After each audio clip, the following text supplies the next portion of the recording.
Progress. Okay. Hi, guys. I think I just have one watching. It's really hard for me to share my screen and see if anybody needs in, but I'm going to try and leave that where I can see it. My name is Jennifer, and I'm a nutrition coach from Bandit CrossFit. Super excited that y'all are here today to dive into a topic that most of us are familiar with. And quite frankly, we're not very proud of it because we're familiar with it. It's those moments when hunger takes over and kind of transforms you into an irritable and frustrated version of yourself. It makes me think about those Snickers commercials where they're like, "You're not you when you're hungry." Kind of funny. And I think about my kids when they were little, and I have several pictures of particularly my youngest kid acting out when she's hangry. So anyhow, we've all experienced the overwhelming sensation of feeling hungry, being hungry and angry at the same time at some point in our lives. So today we're going to talk about some secrets to staying satisfied, being cheerful, and hunger free. With three helpful tips. And really, what it boils down to is balanced meals. So let's dive in and unlock the power to conquer hangry feelings once and for all. At Bandit CrossFit, we are partnered with Healthy Steps Nutrition to support our clients using a framework that's guided, tested, and proven. And we believe that something as fundamental as nutrition shouldn't be complicated, which is why we focus on a simple, habit-based approach. Well, we know that helping you become the healthiest version of yourself isn't just about what you eat or going to the gym just a couple hours of a week. We focus on a holistic approach, addressing nutrition, stress, sleep, exercise, your support system, kind of those five people that you are with the most, and all of that, and your lifestyle. Healthy Steps Nutrition has been around for a hot minute, and they have helped about 45,000 people all over the world take control of their health.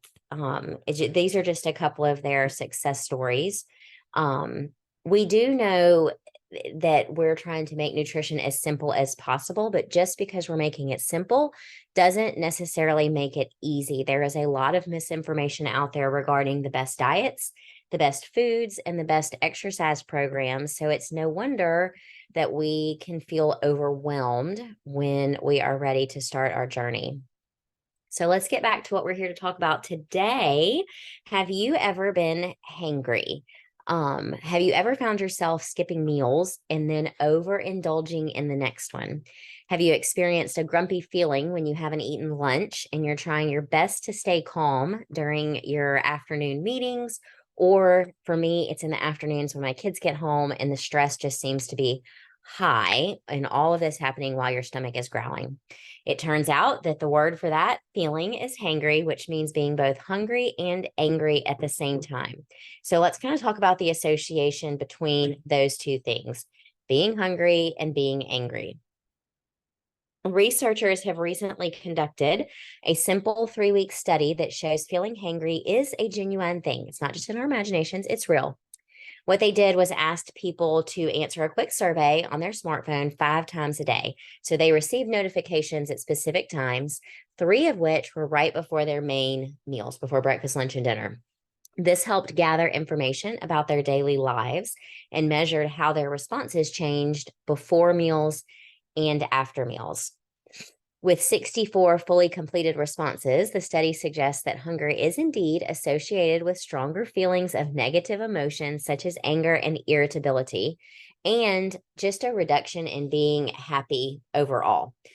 Feeling hungry was responsible for 56% of the changes in irritability and 48% and 44% of the changes in anger and pleasure or happiness, respectively. This means that when we're hungry, it can significantly impact our emotions. It confirms that being hungry often leads to experiencing negative feelings such as anger, or I just call it like my temper is shorter, my patience is gone. So, how do we go about our busy day and ward off that crankiness? Today, we're going to give you 3 tips on how to control your hunger. Looking at this picture, it is lunchtime. Does that make you hungry? Probably most of y'all are on your lunch breaks right now. Um, Somebody else joined. Hopefully y'all are able to get in. I can't see who it is. Ani. Hi, Ani. Happy lunch break. I need this to go away. Okay. Even if you weren't hungry before now, you might feel like eating after looking at this picture. So that's your appetite, which is a desire to eat. Your appetite is often prompted by seeing or smelling delicious foods. We were having a talk about this this morning with a client about when you watch more things about food, or like you're watching regular TV where there's still commercials. I don't know. We stream most of our stuff, so I don't see commercials anymore. But the more that you put in front of your mind, the more that you think about whatever it is that you're watching. I used to watch a lot of food shows, and so it would make me want to cook different things. Anyhow, by contrast, so your appetite is prompted often by seeing or smelling delicious foods. That turns on your desire to eat. Hunger is something totally different. Hunger is your body telling you that you need food, because it needs energy, even if the food doesn't look appetizing, right? An empty stomach triggers the release of hunger hormones that's called ghrelin. And that hungry, growling feeling when your body needs fuel is a signal for the body to get ready to receive and to digest food. After eating, ghrelin levels decrease and the levels of leptin increase, which leads you to feeling full and satisfied. These hormones play super important roles in our bodies, as hunger tells the body to seek food for nourishment, where appetite is providing us with a feeling of pleasure. So, recapping that, being hungry is controlled by hormones in your body that are when your body knows that it needs to be fueled. Okay. And your appetite is the desire to eat food. Like, that's more of a mental thing. Okay. People can start feeling hungry anywhere from a couple of hours up to 12 hours after eating. Several things can affect how hungry you feel and how soon hunger occurs after you eat. These kinds of things include how many calories did you consume? And most importantly, the balance of protein, carbohydrates, and fat that you had in your last meal. So a lot of times when you're feeling hungry and you're thinking, oh my gosh, I just ate, 2 or 3 hours ago, or maybe some of you, you ate 8 or 10 hours ago, which would be more realistic of needing to fuel your body again. But if it's just been a couple hours, not just thinking back to, well, when is the last time I ate, but what did I eat and what kinds of macronutrients were involved in that meal? Did I have a protein, a carb, and a fat? So moving on, what is a balanced meal? A balanced meal is eating a variety of different foods that are good for you and provide all the important nutrients that your body needs to stay healthy. These nutrients come from different groups of foods like proteins, carbohydrates, and healthy fats. A balanced meal includes a mix of all three of those foods, and it gives your body the right fuel that it needs. This is kind of core principle number 2 with Healthy Steps Nutrition. Pairing each meal and snack with all three of these macronutrients help keep you feeling fuller for longer. Most people will feel their best when fueling their busy days and activity with about 40% carbohydrates, 30% fat, and 30% protein. So if you're one that tracks your food and you use MyFitnessPal, those are not the standard, like when you put in, how much weight you want to lose and whatever, and it's kind of spits you out an amount of calories. Underneath that, you can adjust the percentage of macronutrient breakdown. And so if you are one that uses any kind of a food logging app, you want to change your percentages to 40, 30, 30, 40% carbs, 30% fat, and 30% protein. So now that we've talked a little bit about what balanced is, let's dive into 3 tips on how to control your hunger and to ward off that cranky, hangry feeling. So tip number 1 is to prioritize lean protein. Ensuring an adequate protein intake is crucial for a balanced and nutritious diet. To begin with, protein is essential for the development, the repair, and the upkeep of your muscles. So we are a CrossFit gym, so protein is very important to us because that's exactly what we're trying to do. We're trying to develop muscles, we're trying to repair muscles after we work out, and we're just trying to maintain our muscle mass as we age. Protein enhances your physical strength and overall performance, whether you're engaged in exercise or daily activities. whether you're high intensity or you're just moving for 30 minutes a day, or really you're not very active at all, protein is still super important because as we age, our muscles, we lose muscle mass. Additionally, including protein-rich foods in your meals can help you feel satisfied for longer periods and help regulate your hunger, which can be beneficial for weight management and preventing excessive eating. A study published in the American Journal of Clinical Nutrition found that high protein meals increased satisfaction and reduced hunger compared to meals with lower protein content.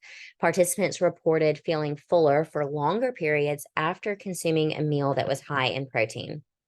Even more, protein plays a critical role in various bodily functions, such as facilitating your metabolism, supporting enzyme production, and regulating your hormones.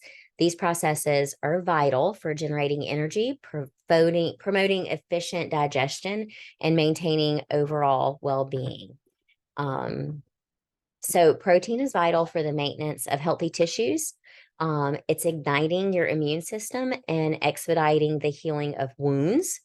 It contributes to your general health and ensures that your body functions optimally, right? By giving priority to lean protein in your food choices, you're providing your body with the essential nutrients that it needs to thrive and maintain wellness. So I think a lot of times we don't have trouble getting protein in with our meals, but I get a lot of questions about getting protein in with your snacks, or people struggle or they skip the protein in their snacks. So that would probably be a good place to start if you're looking to add more protein, is to have that in your snacks, your in-between meal snacks. Tip number 2 is just to use the plate method when you're eating. It's super simple, and we teach our clients to start choosing whole food options, more and less processed options when they're making their plates. The reason we want to decrease processed food is because they're packed with sodium and fat, unhealthy fats, and sugar. A simple way to start this is just by reshaping your plate and using the plate method, which is helpful to plan your meals for a healthier diet. It kind of gives you that balance of that 40% carbohydrates and 30% of both protein and fat, because it allows you to divide your plate into different sections. I really like teaching our clients how to implement the plate method because it's a visual representation of what balanced meals and snacks look like without having to log your food or calculate macros with an app or something. It helps you control how much you eat, so it's portion control, and it ensures that you're getting a good mix of nutrients from the different food groups.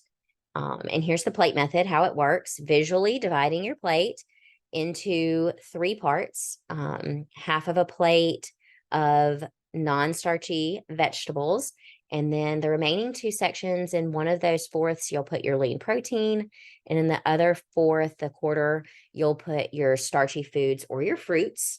And then be sure to include healthy fats. If you're not cooking your vegetables or your meat with some kind of a healthy fat, then you're going to need to add some to your meal. And the reason they're kind of off to the side is because you want to use,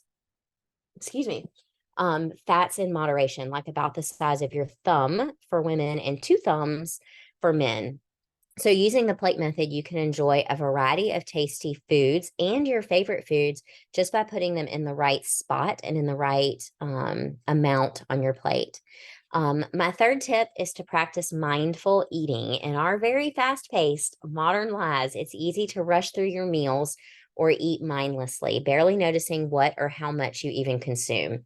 However, embracing the practice of mindful eating can significantly enhance your overall well-being and help transform your relationship with food. Incorporating mindful eating into our lives doesn't require drastic changes. It's just about bringing intention and awareness to your everyday meals. Here's kind of how we can get started with that. Tip number 1, when we're talking about being mindful, is to unplug. Start by creating a calm and inviting eating environment, focusing on your food without distractions. Turn off or put away your digital devices like cell phones, computers, or TVs, or anything else that might grab your attention during mealtime. A simple tip that we recommend to our clients is to place those devices far away from the eating area or in a room where you won't hear them or have easy access. Once your environment is distraction free, then you can start to enjoy your meal by slowing down, paying attention, and being fully present during meals.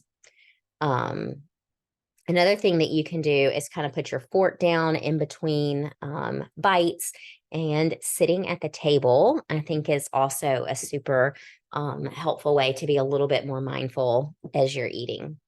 Um, Another skill that we use with our nutrition clients to help tune in and pay special attention to patterns of hunger and fullness is this kind of intuitive eating hunger scale. We use this as a tool to guide your eating habits and develop a healthier relationship with food. So here's 3 ways that we kind of use this scale. Checking in with yourself throughout the day. Take a moment to pause and assess your hunger level. And on a scale of 1 to 10, this will kind of help you become more aware of your body's signals. So the 1 is kind of tiny. You're extremely hungry, you're starving. Up to like 10, you feel so full that you could never take another bite. So that's kind of the scale, 1 being super hungry and 10 being that you're fully satisfied. Um, the second thing we talk about is eating when you're moderately hungry, aiming to eat not when you're at like a 3 or a 4 on the hunger scale, because that means you're starting to feel hungry, um, or waiting to eat. Okay, let me start over. We want to eat when you're at a 3 or a 4. Once your body has just started to let you know that you feel hungry, but you're not yet starving to death, you're not famished. By doing so, you can kind of avoid getting overly hungry, and that will improve your overall eating experience. Because if we wait until we're at a 1, then we're starving and we're eating super quickly to try to get food in, and then we're going to wind up overeating. And then the last thing is we want to try to stop eating when you're comfortably satisfied. So pausing during your meal and assessing your fullness level before you've eaten everything. Aim to stop eating when you feel like you're at a 6 or a 7, when you feel full and satisfied, or maybe you're almost satisfied, because it takes your brain or your stomach a couple minutes to catch up to your brain, for your stomach to tell your brain that you're full. That will allow you to finish your meal feeling full and satisfied, but not overstuffed. A couple tips from our dietitian is, here are some ways in which you may start to sense that you're hungry before you get to that like starving feeling. Your energy, you've gotten a little bit tired, your energy is low, or you feel sluggish. Or in your head, maybe you're having trouble concentrating, you have a headache, you're dizzy. It's gotten more difficult to focus. Maybe you even feel lightheaded. Those are cues that your body is starting to feel hungry. Your mood changes. You're irritable. You're on edge. You're cranky. That hanger, or maybe you're just kind of uninterested in everything. Those can be clues that you're starting to get hungry. And then how your stomach feels. Is it growling or rumbling, a slight pain? Maybe your stomach feels empty or just kind of like a gnawing feeling. For most people, it feels great to eat when you're at a 3 or a 4 on the hunger scale. It's not always easy to do, especially in our busy lives, but eating before you get too hungry can help you trust your body more and feel more comfortable. So just keep in mind that hunger is a natural signal from your body. If you ignore it or try to hold off on eating, your body starts to doubt that you'll actually give it food when it needs it. And we definitely don't want to get into that situation. So when we're talking about being hangry, I think the most often asked question is, how do I avoid feeling hangry? So it's recommended. And how often should you eat? We recommend balanced meals every 3 to 4 hours to help maintain stable blood sugar levels and to prevent your hunger from escalating to that angry feeling. This typically translates into 3 meals a day with balanced, remember, protein in those snacks in between when needed, especially if it's going to be a longer stretch between your meals. This is a super good question. How do you eat balanced snacks and meals on the go? The first tip is to prepare balanced meals and snacks in advance so you always have healthy options readily available. This can include packing things like salads, pre-cut fruits and vegetables, portioned out nuts, or even homemade protein bars. If you make your protein bars at home, you're avoiding a lot of extra ingredients that we don't necessarily need. Tip number 2 is portable options. Things that are portable could include like whole grain wraps with lean protein and vegetables, Greek yogurt cups, or high quality protein bars. You guys know that we like to recommend those RX bars, and they carry really well. These options, most of these things can easily be carried in a lunch bag. Pack yourself a lunchbox with an ice pack in it if you're going to be in the car or running around, or bring your stuff with you to work and keep it in the fridge. Smart snacking, start keeping some nutritious snacks at your desk. Things like carrot sticks, hummus, yogurt cups. Snacking on balanced options throughout the day can help maintain steady energy levels and prevent extreme hunger. All right. I hope that y'all now feel equipped with valuable insights and some practical tools to tackle those hangry feelings whenever they show up. Just remember that feeling hangry is a natural response, but it doesn't have to control your emotions or your actions. Hopefully, y'all can implement some of these tips into your daily routine, and you can proactively prevent hangry episodes and maintain a more balanced and content state of mind. Embrace the power of mindful eating and nourish your body with regular and nutritious meals, and use the plate method to create balance with your meals. As you start to move forward in this, remember that it takes time and practice. So be patient with yourself and celebrate every small victory along the way. Our nutrition coaches here at Bandit CrossFit want to help you build these habits and other healthy habits. So if you want to learn more about how to implement healthier alternatives and make positive changes to your current eating habits, please reach out and let us know how we can help. Your health is in your hands, and it starts with the choices you make. Try to stay fueled, stay composed, because now you can unlock the power to conquer hangry feelings every day. I do just want to kind of touch back again on our 3 core principles with Healthy Steps Nutrition. The first one being focusing on whole foods. We should start choosing whole food options and less processed foods packed with sodium, yucky fats, and sugar. A simple way to start this is by reshaping your plate using the plate method. And then core principle number 2 is focusing on the balance of macronutrients. We talked a good bit about that earlier. When we say meals and snacks, are you consuming those meals and snacks with protein, carbs, and fat? When you pair each meal and snack with all 3 macronutrients, you will stay fuller longer. Most people feel their best when they are fueling, again, with the 40% carbs, 30% fat, and 30% protein. Okay. And there are exceptions to that, certainly. Everybody is different, but for the most part, that works well for the majority of people. Core principle number 3 is limiting the number of processed carbs and sugar.